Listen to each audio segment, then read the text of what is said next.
आजच्या या सर्वसाधारण सभेचे अध्यक्ष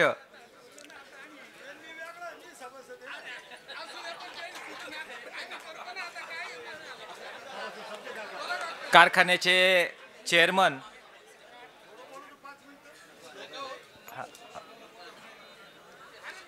सीताराम पाटील गायकर साहेब, तालुक्याचे आमदार डॉक्टर किरण लहामटे, मंचावरील सर्व मान्यवर, कारखान्याचं संचालक मंडळ आणि कारखान्याचे सर्व सभासद, शेतकरी आणि कामगार मित्रांनो,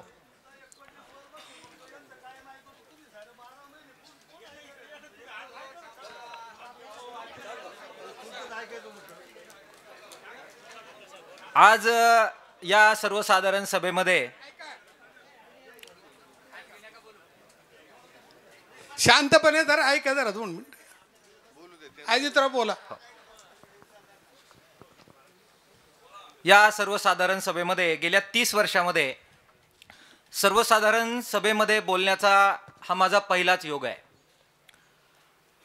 कारखान्यात सत्ता परिवर्तन झाल्यानंतर तुम्ही सगळ्यांनी जो विश्वास टाकला, त्या विश्वास मागण्याच्या प्रक्रियेत मी आणि माझा पक्षही सहभागी होतो. ते जे दायित्व तुम्ही सर्वांनी टाकलं त्याची एक चौकट होती आणि त्या चौकटीनुसार कारखाना कर्जमुक्त व्हावा, ज्या अपेक्षेने सभासदांनी आपल्यावर विश्वास टाकलाय त्या दिशेने वाटचाल व्हावी, यासाठी प्रयत्न करण्याच्या दृष्टीनं जो मंच होता त्या मंचावर अनेक वेळा त्या संदर्भातल्या अनेक सूचना त्या चौकटीत राहून आम्ही केलेल्या आहेत. आमचा एक संचालक आहे, तुमच्या सर्वांचा आभार. त्याच्या वतीनं सुद्धा अनेक गोष्टी संचालक मंडळापर्यंत यापूर्वी पोहोचवलेल्या आहेत, परंतु त्या चौकटीत राहिल्यामुळे आणि त्या चौकटीत आम्ही काय मांडतोय हे सभासदांपर्यंत, उत्पादकांपर्यंत कदाचित पोहोचलं नसल्यामुळे संभ्रमाची काही अवस्था निर्माण होऊ शकते, तशी ती जाणवत होती.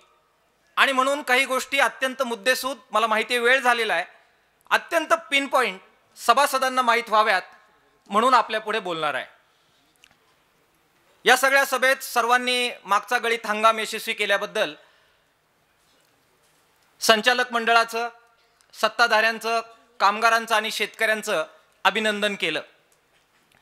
नवीन हंगाम सुरू करण्यासाठी वित्त ही आवश्यक गोष्ट होती, त्यासाठी कर्ज काढण्याची आवश्यकता होती. ते कर्ज काढण्यासाठी अनेक प्रयत्न झाले.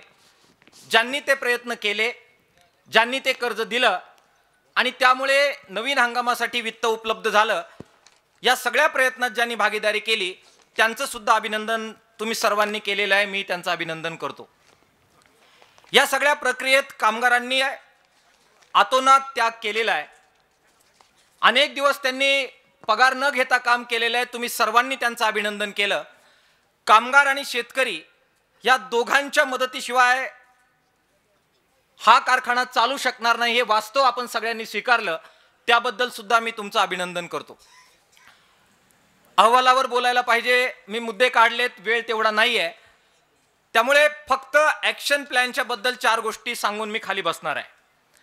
माझ्या अगोदरच्या मित्रांनी काय चुका आहेत, आजार काय आहे याच्याबद्दलचं विश्लेषण केलेलं आहे. त्यामुळे त्याची पुनरावृत्ती टाळण्यासाठी अहवालाचे मुद्दे पान नंबर सहित आणि मुद्द्यासहित न बोलता मी ॲक्शन प्लॅनवर येतो आहे.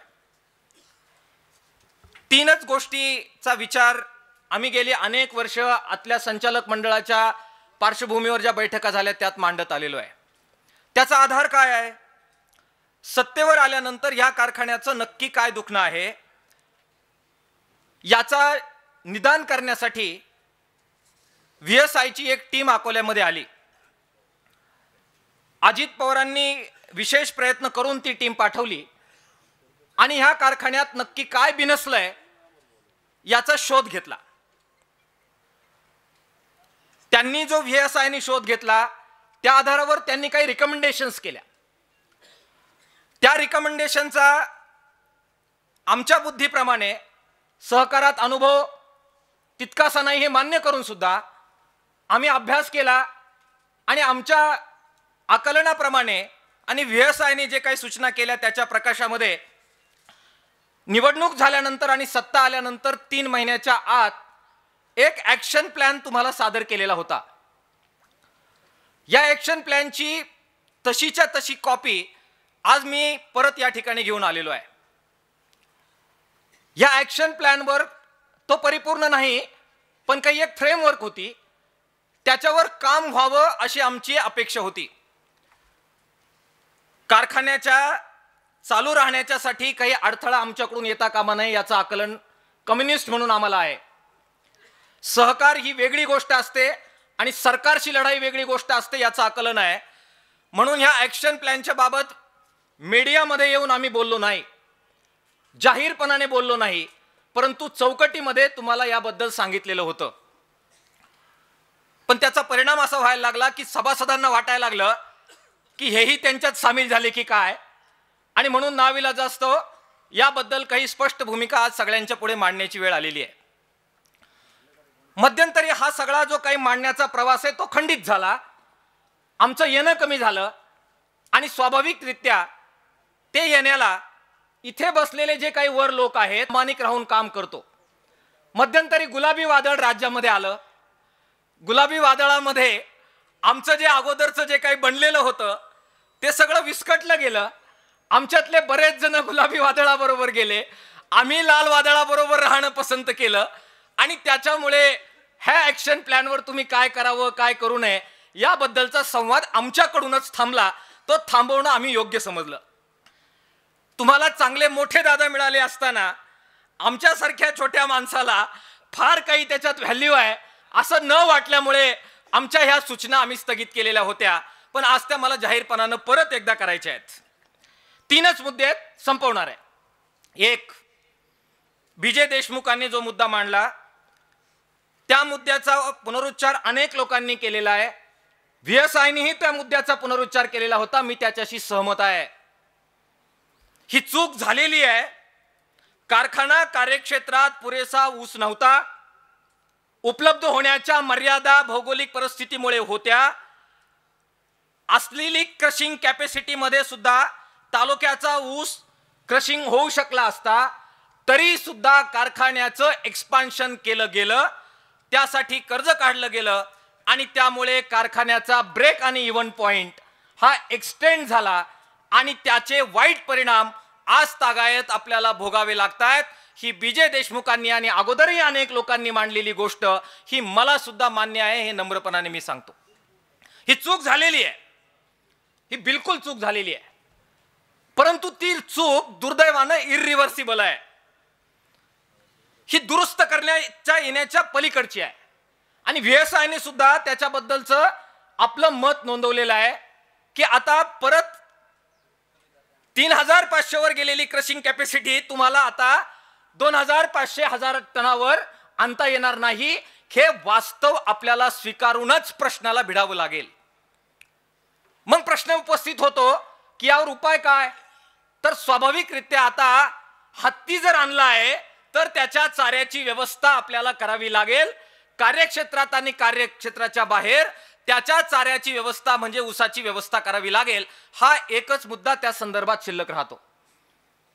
व्हीएसआयने पण सांगितलं, आम्ही अनेक वेळा आग्रह धरला, ते नवीन तुम्हाला काहीच सांगितलं नाही. तुम्हाला सर्वांना माहिती आहे की ऊस वाढवला पाहिजे. दिशा कोणती असली पाहिजे? बऱ्याचदा चर्चा होते की आदिवासी भागात ऊस वाढवला पाहिजे. मी आदिवासींचा पक्षधर आहे. माझ्या आयुष्याचा सर्वात जास्त काळ हा आदिवासींच्या उन्नतीसाठी आणि त्यांच्याच मागण्यांसाठी खर्च केलेला आहे. तरी सुद्धा जरा प्रॅक्टिकल विचार आणि दृष्टिकोन आपण घ्यावा लागेल. त्या भागातील जमिनीची परिस्थिती, उपलब्ध पाणी आणि त्या ठिकाणचं मनुष्यबळ, भौगोलिक परिस्थिती पाहता त्या ठिकाणी ऊसाचं उत्पादन घेणं, हे जर खालच्या भागातच शेतकऱ्यांना उत्पादन खर्च इतका वाढलाय परवडत नाही, तर ते वर परवडेल अशा प्रकारचा भास पाळणं ही चुकीची गोष्ट आहे.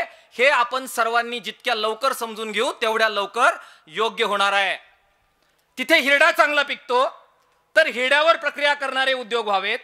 तिथे वनौषधी चांगल्या पिकतात तर त्याच्याबाबत काही प्रक्रिया व्हावी. तिथे भाताचं, वरईचं, नागलीचं, सावाचं पीक चांगलं होतं तर ते त्यांच्या उन्नतीचं साधन व्हावं. उर्वरित जो पट्टा आहे ऊसाचा, त्याच्यामध्ये प्रवरेच्या पट्ट्यात सिंचनाच्या व्यवस्था अगोदरच्या राज्यकर्त्यांनी जाणीवपूर्वक केल्या. मी राजकीय विरोधक आहे, पण चांगल्याला चांगलं म्हणण्याची दानत कम्युनिस्टांच्या आदल्या पिढीने माझ्यामध्ये दिलेली आहे.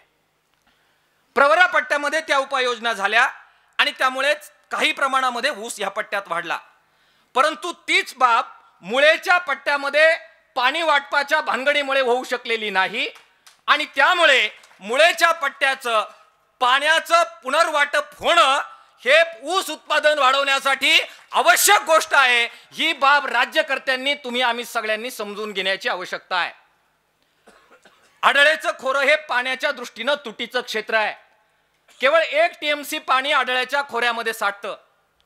पण आढळ्याच्या खोऱ्याच्या जमिनीचा पोत आणि भौगोलिक परिस्थिती ही ऊस लागवडीसाठी आदिवासी पट्ट्यापेक्षा भिन्न आहे आणि म्हणून त्या पट्ट्यात आढळा बारमाही करण्यासाठीच्या उपाययोजना झाल्या. बारमाही पाणी उपलब्ध झालं तर तिथे ऊस लागवडीचं क्षेत्र वाढण्याच्या शक्यता आहेत. अभ्यास झालेला आहे. आम्ही परवा पण अभ्यासक लोकांना घेऊन हिंडलो.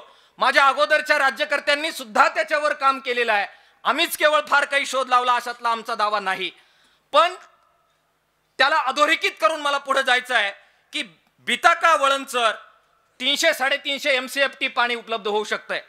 खिरवेरे वळणचर, खिरवेरे मानमोडीचा चर 300 ते 500 MCFT पाणी उपलब्ध होऊ शकतंय आणि पट्टा किल्ल्याला थोडीशी डागडुजी त्या खालच्या बाजूच्या वळण बंधाऱ्यासाठी केली तर 50 MCFTचं पाणी उपलब्ध होऊ शकतंय.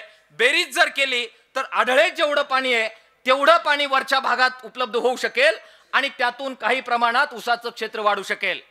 जिथे उपाय करून डोकं आपटून काही होणार नाही तिथे उगाच एनर्जी खर्च करणं, मला असं वाटतं दात कोरून पोट भरत नसतंय. हे समजून घेऊन सिंचनाचा पट्टा मजबूत करणं, मुळा आणि आढळा सक्षम करणं याच्यावर आपण अधिक कॉन्सन्ट्रेशन केलं पाहिजे. हे नम्रपणाने मला आपल्या पुढे मांडलं पाहिजे. ऊसाच्या उत्पादकतेबद्दल आपल्याला विचार करावा लागणार आहे. पर हेक्टरी उत्पादन आपलं किती आहे? VSI ने याच्याबद्दलचा अभ्यास केला, आपल्या पुढे मी मांडलं. मी अनेक वेळा, मला विजय देशमुख साहेब म्हटले आम्हाला कधीतरी उगलेला आणि आम्हाला बोलवत चला, आम्ही पाठिंब्यापुरते बरे आहोत ना साहेब. अशी राज्यात परिस्थिती आहे. कारखान्याने आम्हाला बोलवलं हे मान्य करतो. त्यांनी पाठिंबा घेतला, तसं बोलवलं, पण आम्हीच जरा गुलाबी वादळात म्हटलो आता आपलं काम संपलेलं आहे. बोलवलं, त्यांच्यावर टीका मला करायची नाही आहे. गांभीर्यानं त्यावेळेसही मी मांडलंय. उत्पादकता काय पर हेक्टरी ऊसाची आपल्याकडे, ती वाढवण्याची क्षमता आहे की नाही? पान नंबर 9 वर आपण उपाय सुचवलेत. काय काय केलं पाहिजे उत्पादकता वाढवण्यासाठी, आणि आम्ही हे सगळं केलं असं सांगितलंय. मला प्रश्न उपस्थित करायचा अधिकारी मित्रांना की तुमच्या ह्या सगळ्या डिपार्टमेंटनी एवढे प्रयत्न उत्पादकता वाढीसाठी जर केलेले आहेत तर उत्पादकता किती वाढली हे जाणून घेण्याचा सभासदांना अधिकार आहे. जरा तुम्ही त्याबद्दलचं सांगितलं पाहिजे की तुमच्या ह्या प्रयत्नांमुळे उत्पादकता किती वाढली. DTP केली जाते कॉम्प्युटरवर आणि सालाबादाने मागच्याही वेळी हेच 9 उपाय, आत्ताही हेच 9 उपाय, आणि गुण येत नसेल तर सुधारणांची आवश्यकता आहे. हे जरा कृपा करून समजून घेण्याची आवश्यकता आहे. मित्रांनो, 4 मुद्दे जे VSI ने सांगितले होते, पिन पॉइंट, बिलकुल जादा वेळ घेणार नाही, मला बिलकुल तुमचा सगळ्यांचा अंत पाहायचा नाहीये. VSI ने काय सांगितलं? तोटा होतोय, किती होतोय? प्रति क्विंटल. एक मुद्दा सांगितला उत्पादन वाढीचा. दुसरा मुद्दा प्रशासनामध्ये काटकसरीचा मुद्दा आहे. काटकसरीचा मुद्दा आहे. आम्ही एका रव्या रुपयाला ना कारखान्याच्या संचालक मंडळाच्या ना सत्ताधाऱ्यांच्या कुणाच्याही संचालक मंडळाला कधीही न शिवलेली आम्ही माणसं आहोत. बिलकुल स्वच्छ चारित्र्य ठेवण्याची शिकवण लाल बावट्यांनी आणि कम्युनिस्टांनी आम्हाला दिलेली आहे. आमची सगळी पतपणाला लावून आम्ही तुमच्या सर्वांच्या बरोबर उभं राहिलो आणि आम्ही म्हटलो की हो, हे काटकसरीनं कारभार करतील आणि मी होतो भाषण करणारा त्याच्यामध्ये. मग अपेक्षा आम्ही ठेवली पाहिजे काटकसरीनं कामगार करण्याची. पण 5-6 महिन्यानंतर पेपरमध्ये बातमी येते की काही अधिकारी सत्तांतर झाल्यानंतर सुद्धा आम्ही स्वतःला तुमच्याबरोबर, आम्हालाही टीकेचा भागीदार झालो ना. व्हॉट्सअपच्या चर्चा, फेसबुकच्या चर्चा, एक नव्या रुपयाचा लाभार्थी नसताना सुद्धा सहन करावं लागलं ना. आणि कारखान्याच्या इलेक्शनमध्ये बाप जन्मात कोणी आमच्या विरोधात बोलत नव्हतं. वाटेल ते आरोप, बेनबुडाचे, वाटेल त्या सगळ्या पातळीचे, बाहेरून लोक बोलवून बदनाम करण्याचे प्रयत्न, हे सगळं सहन केलं ना आम्ही लाभार्थी नसताना. का केलं? बदल झाला पाहिजे आणि तुम्ही इथे आलात तर काहीतरी व्यवस्था परिवर्तन झालं पाहिजे, यासाठी हे पणाला लावलं. बाहेर बोलायचं नव्हतं म्हणून गप्प बसलो आणि बुक्क्यांचा मार सहन केला. 6 महिन्यानंतर ऐकायला येतं की अधिकारी भ्रष्टाचार करतात, कमिशन घेतात. आणि एका पत्रकाराने मला येऊन सांगितलं, दाखवलं कशा पद्धतीनं कमिशन खात्यावर वर्ग झालेलं आहे अधिकाऱ्यांच्या. त्या दिवसापासून कारखान्याची पायरी चढायची अजिबात इच्छा राहिली नाही, हे नम्रपणानं मला सभासदाला सांगायचं आहे. त्याला तुम्ही काढून टाकलं, तुमचा आभार. पण सभासदांनी व्यक्त केली भावना की एवढं परिवर्तन झाल्याशिवाय साठी आणि तुम्ही किती कष्ट घेता आम्ही पाहिलंय ते कर्ज उपलब्ध करण्यासाठी. आजारी असताना तुम्ही इंट्राकॅट काढून गेलात आणि कर्ज काढलं, हे आम्हाला मान्य आहे. सगळ्या संचालक मंडळांनी स्वतःच्या नावावर कर्ज घेतलं, हे आम्हाला मान्य आहे. तुमचा त्याग, तुमच्या कारखाना सुरू करण्याबद्दलच्या सगळे प्रयत्न हे कुणी नाकारत नाही, त्याच्याबद्दल आम्हाला अभिमान आहे. पण दुसऱ्या बाजूला या सगळ्या घागरीला खालून जे बुराक पडलेलं आहे ते जर बुजलं नाही तर मला वाटतं आपल्याला इच्छित मार्गाकडे जाता येणार नाही. सभासदांच्या भावना समजून घ्या.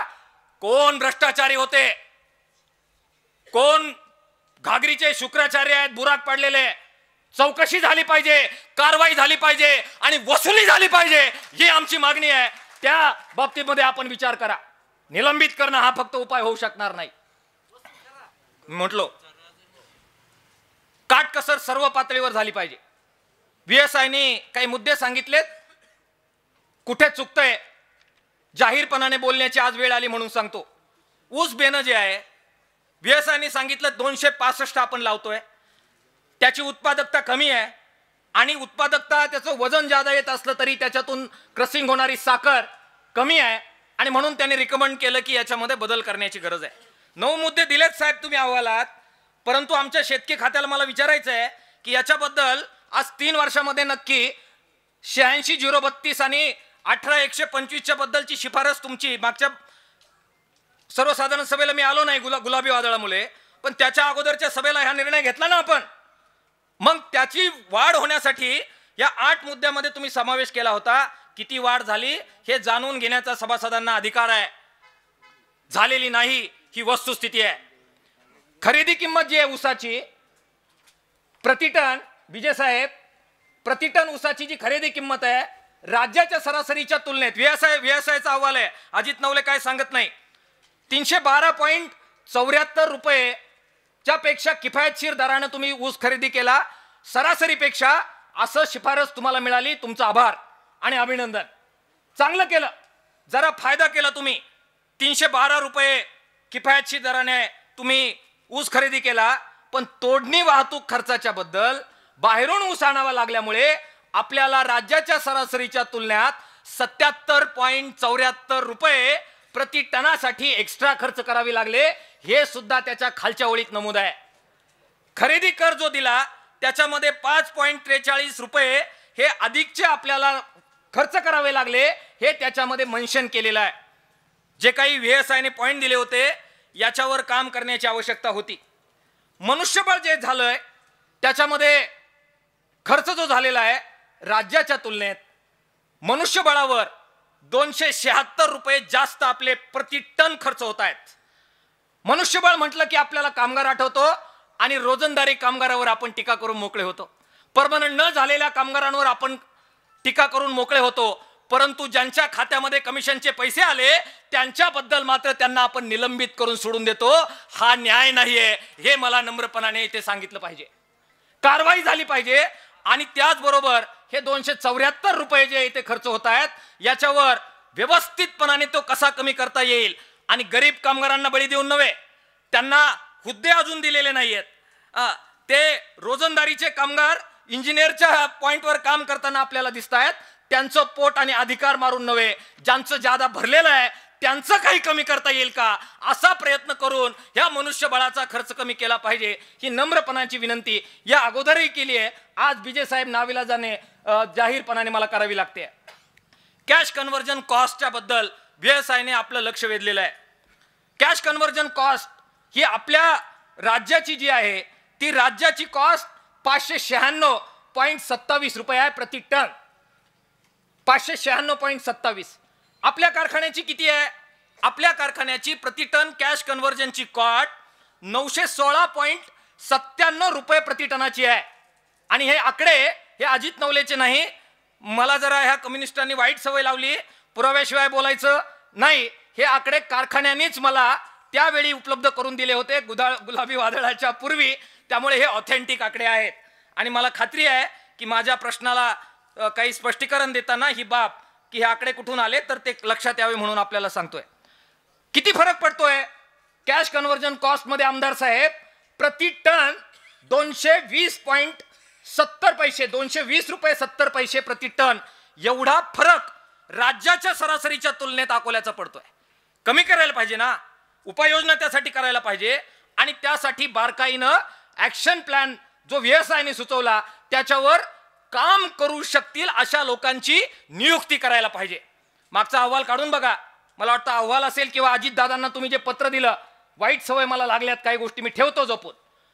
तिथं लिहिलं होतं ना की तुमची जी काही साखर तुम्ही विकाल ती किती रुपयानं विकावी आणि तुम्ही जे परचेस कराल ते किती रुपयानं केलं जावं यासाठी एक स्वतंत्र आर्थिक सल्लागार नेमा, बाजाराचे चढ उतार तपासा, किफायतशीर प्रमाणात साखर विका, मोलॅसेस विका आणि स्वस्तामध्ये कच्चा माल आणि अवजारं विकत घ्या. कॅश कन्व्हर्जन कॉस्ट सुद्धा कमी करण्याबद्दल अशा तज्ज्ञांची मदत घ्या. मी आग्रह धरला, मी आज जाहीरपणाने हे सांगावं लागलं, पण आतमध्ये मी आग्रह वारंवार धरलेले आहेत. मला चौकटीत काम करण्याची सवय आहे, पण आज माफ करा, थोडंसं माझ्याच बद्दल लोक म्हणू लागले त्यामुळे मला जाहीरपणाने काही सूचना कराव्या लागलेल्या आहेत. फॅक्टरी ओव्हरहेडच्या बद्दलची सूचना अजितदादांनी इथे याच मंचावरून केलेली होती. प्रवास आहे, वाहन आहे, प्रशासकीय खर्च आहे, समारंभ आहे. सरासरी राज्य जे आहे त्या राज्याच्या तुलनेत आपला ओव्हरहेड जे आहेत हे किती रुपयानं जादा आहे प्रति टन? प्रति टन ऊसाच्या बद्दल 76.93 रुपयानं राज्यापेक्षा आपण जादा आहे. ओव्हरहेड कमी करता येऊ शकतात.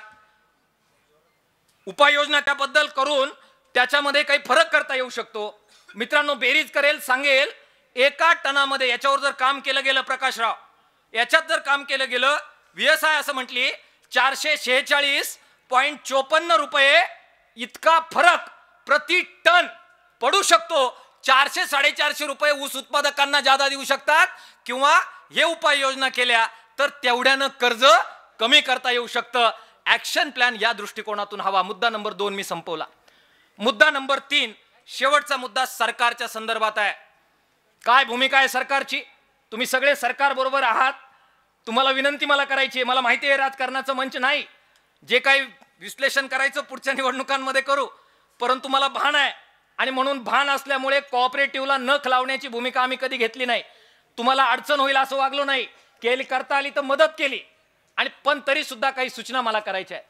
सत्तेत तुम्ही आहात, तुम्ही रस्त्यासाठी पैसे आणले, तुमचं अभिनंदन. रस्त्यावरून वाहून जाणार असणारा ऊस हा तोट्यात जाता कामा नये यासाठी सुद्धा उपाययोजना करण्याचं दायित्व तुमचं आहे. तो ऊस कितीनं जातोय साहेब? का भाव मिळत नाही? मुद्दा नंबर 3 जो आहे तो म्हणजे या सरकारने साखरेच्या बद्दल एक धोरण घेतलं, त्याच्या खाली साखर विकायची नाही असं धोरण घेतलं. त्यामुळे साखर कारखानदारीला मदत झाली. आम्ही अभिनंदन केलं, चांगला निर्णय केला. परंतु 2019ला तुम्ही 31 रुपये दिले. त्याच्यानंतर इस्माने मागणी केली, किसान सभेने मागणी केली. मला आपल्याला सांगू द्यात, प्रसिद्धी करण्याचं खूप कौशल्य आपल्यामध्ये जरा कमी असल्यामुळे आपलं काम येत नाही. आम्हाला त्या रिबिनी कापण्याची सवय किंवा ट्रेनिंग तुमच्याकडून घ्यावं लागेल.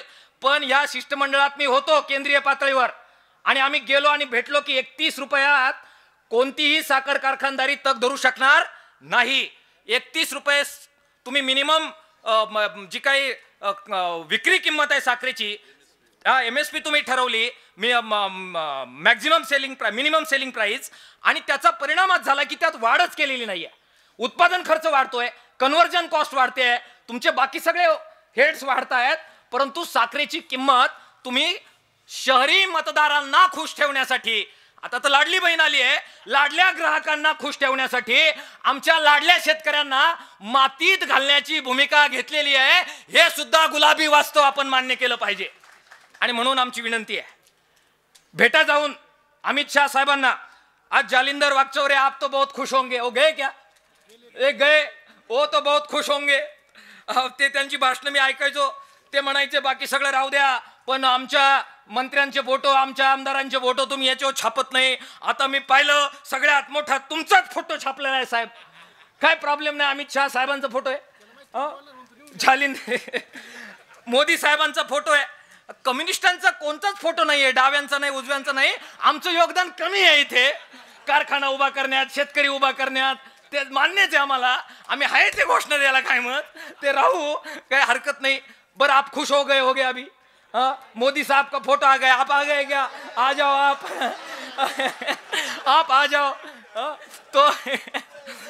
तो जालिंदर भाई, हमने हमारा काम कर दिया.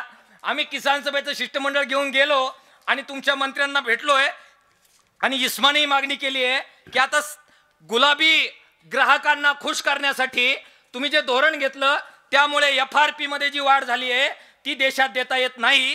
हे वास्तव सुद्धा राजकारणाच्या पलीकडे जाऊन आपल्याला मान्य करावं लागेल आणि म्हणून या 31 मध्ये वाढ झाली पाहिजे. ही मला वाटतं सगळ्या साखर उद्योगाची मागणी ही जरा सत्ताधाऱ्यांनी रेटली पाहिजे. स्पिरिटच्या बद्दल आणि इथेनॉलच्या बद्दल काय आहे, पेपर वाचता मला BJ देशमुखांनी मागे सांगितलं, हे कोतुळच्या लोकांना घेऊन आंदोलनाला बसले.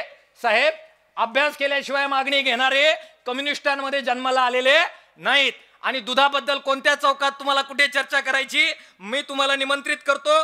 जर थोडंसं जरी मला कमी वाटत असेल त्या दिवसापासून दुधाचं नाव घेणार नाही.